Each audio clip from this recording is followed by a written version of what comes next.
Selamat sore para netizen dimanapun kita berada. Salam inspirasi bagi kita semua ya.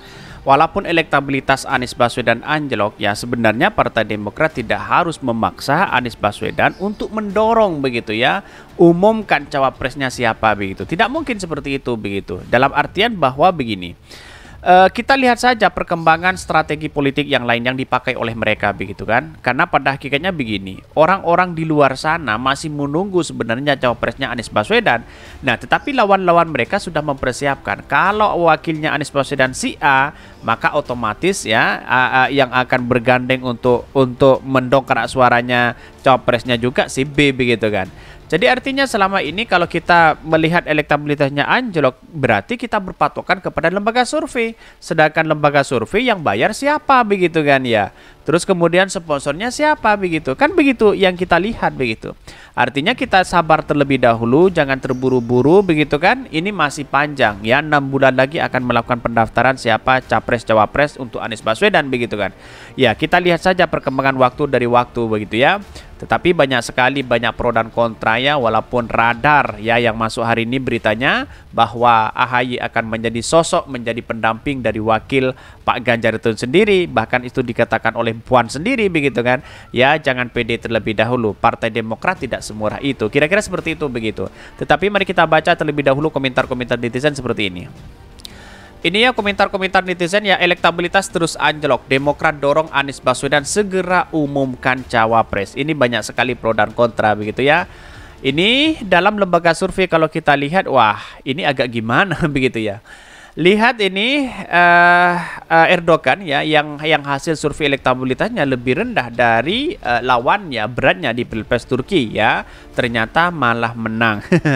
Kalau misal benar Demokrat ya terpengaruh karena survei ya, maka ya kita lihat saja begitu kan. Jangan terpengaruh dengan lembaga survei. Lembaga survei kan bisa saja itu dibayar di situ begitu ya. Kalau maksud yang kau pilih bukan dari Demokrat, maka keluar dari koalisi gitu ya. Ini bisa saja seperti itu begitu ya. Tetapi kita lihat saja Partai Demokrat tidak seperti itu. Kita tunggu saja karena ini yang ketumnya yang berkomitmen seperti itu begitu kan ya. Kalau di bawah saya rasa tidak mungkin begitu ya. Udah Partai Demokrat batalkan aja dukung ke Anies Baswedan ya, ikut gabung ke PDP aja. Lupakan masa depan rakyat ingin nyaman anak cucu mereka. Ini banyak sekali pro dan kontra begitu ya. Demokrat sudah mulai goyah karena ada hembusan angin dari istana ya. Hei Panjul ya, kalau mau berjuang jangan setengah-tengah kan, cari aman. Bisa saja begitu kan. Saya rasa kalau Partai Demokrat keluar dia akan bisa nyongsep begitu. Karena apa? Karena di satu sisi kan dia berkomitmen, etika politiknya harus gitu begitu kan. Ini tidak hanya sekedar menjadi cawapres atau siapa begitu. Bisa saja angin luar biasa di istana begitu ya. Karena begitu nyanyian-nyanyian ditawari cawapres, ditawari menteri, ditawari cawapres Ganjar hari ini, bisa saja itu terjadi begitu. Tapi ini menarik, inilah politik kita begitu, dinamis begitu.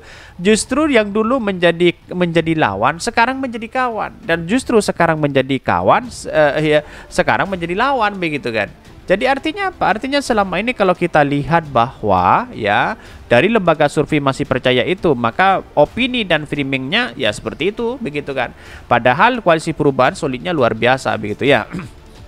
Ini TV One News santai aja loh, ngebet banget ya.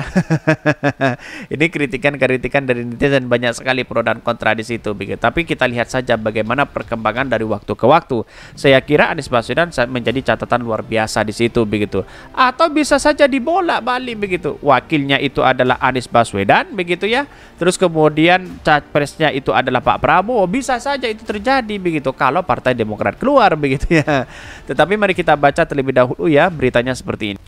Ini beritanya, elektabilitas terus anjlok ya, Demokrat dorong Anies Baswedan segera umumkan capres. Ya, kita lihat saja perkembangan waktu ke waktu begitu ya. Partai Demokrat mengaku jika elektabilitas bakal calon presiden Anies Baswedan cenderung stagnan di beberapa survei. Ya, kita tahu bahwa lembaga survei siapa yang bayar begitu kan, begitu logikanya begitu ya. Jadi kalau siapa yang bayar, ya pasti dia menang begitu. Masa sudah bayar tapi kalah begitu? Tidak mungkin lembaga survei seperti itu begitu. Menurut Deputi Bapilo DPP Partai Demokrat Kamhar Lakumi, penurunan elektabilitas tersebut lantaran Anies belum mengumumkan calon wakil presiden Wapres untuk kontestasi Pilpres di 2024 nanti. Bahkan oleh sebab itu Partai Demokrat terus mendorong Anies Baswedan agar segera mengumumkan nama cawapres yang telah dikantonginya. Jadi saya rasa jangan terburu-buru terlebih dahulu begitu ya. Karena Partai Demokrat ini tidak sabar ingin melihat sosok cawapres Anies Baswedan begitu kan. Padahal ini kejutan luar biasa begitu ya. Kita tahu nanti bagaimana proses dalam demokrasi kita di koalisi perubahan yang bersama rakyat di situ begitu ya. Oleh sebab itu, Partai Demokrat terus mendorong Anies Baswedan agar segera mengumumkan nama cawapres yang telah dikantonginya. Kami menilai bahwa pengumuman baca pres Anies Baswedan ya akan memberikan perubahan dan dampak politik yang besar, terutama di internal koalisi perubahan, ucap Kamhar ya. Bahkan Kamhar meyakini kalau momentum pengumuman nama cawapres akan memberikan dampak politik bagi koalisi pendukung Anies Baswedan. Sebab menurut Kamhar telah mengumumkan cawapres nanti selain elektabilitas Anies ya akan melejit, partai politik pengusungnya juga akan mengikutinya. Ya, kita tahu bahwa yang di bawah dalam lembaga survei jangan terpengaruh dengan opini lembaga survei begitu kan, biar tidak blunder. Ini kan kemenangan bersama begitu kan, bergandengan tangan bersama-sama, kemenangan bersama-sama begitu kan, bukan seolah-olah membangun bangsa kita capresnya harus si A, si B dan si C begitu, tidak begitu kan. Kita kalau memang bersama-sama di situ ya terserah nanti ya, yang penting kan menang di situ kan, intinya kan seperti itu begitu. Kami berpandangan akan ada peningkatan elektabilitas pada pasangan calon yang diusung koalisi perubahan serta para politik yang tergabung di dalamnya. Kalau toh pada elektabilitasnya Anies Baswedan naik di lembaga survei ya ujung-ujungnya gimana? Strategi itu pasti akan dijadikan blunder begitu ya. Karena apa? Karena di satu sisi lawannya akan menarik ya, melihat bahwa cawapresnya siapa begitu ya. Setelah diumumkan, menurut Kamhar, mesin politik partai pengusung relawan dan simpatisan akan lebih optimal menjalankan aktivitas pemenangannya. Berbeda dengan ya sekarang yang sebagian besar pada posisi wait and see ya. Itu antara lain yang menjadi hasil evaluasi kami. Oleh karenanya Demokrat terus mendorong Anies Baswedan untuk segera mengumumkan cawapresnya. Ya, saya rasa bagi kami ya, bagi saya pribadi jangan terburu-buru terlebih dahulu. Ini bagian strategi mereka begitu ya. Sesuai piagam kerjasama tiga partai, poin keempat bahwa dalam waktu yang tidak terlalu lama, KPP akan menyelenggarakan deklarasi dan mengumumkan pasangan calon presiden dan wakil presiden di 2024-2029. Di 2029, karenanya menjadi relevan agar ini disegerakan, kita semua taat asas akan mengindahkan itu, ungkap Kamhar ya. Sebelumnya, Ketua Bapilu Demokrat Andi Arief menuturkan Anies harus segera mengumumkan cawapres untuk mendongkrak elektabilitas. Jika Juni belum diumumkan, kata dia, Demokrat bisa saja mengevaluasi dukungan. Deklarasi berpesan, deklarasi dulu ya, ini deklarasi berpasangan, deklarasi dulu. Kalau Juni belum deklarasi berpasangan, kemungkinan Demokrat akan mengevaluasi, ujar Andi Arief. Ya, inilah yang kemudian ya teman-teman dari Demokrat ya, jangan terpengaruh dan dari opini-opini yang dilakukan oleh lembaga survei begitu ya. Karena kalau kita lihat bahwa berpatokan terhadap lembaga survei, wah ini kacau begitu ya. Gimana begitu kan? Kan sudah jelas-jelas ya lembaga survei mereka dibayar oleh siapa begitu kan. Tetapi kita lihat saja perkembangan dari waktu ke waktu begitu.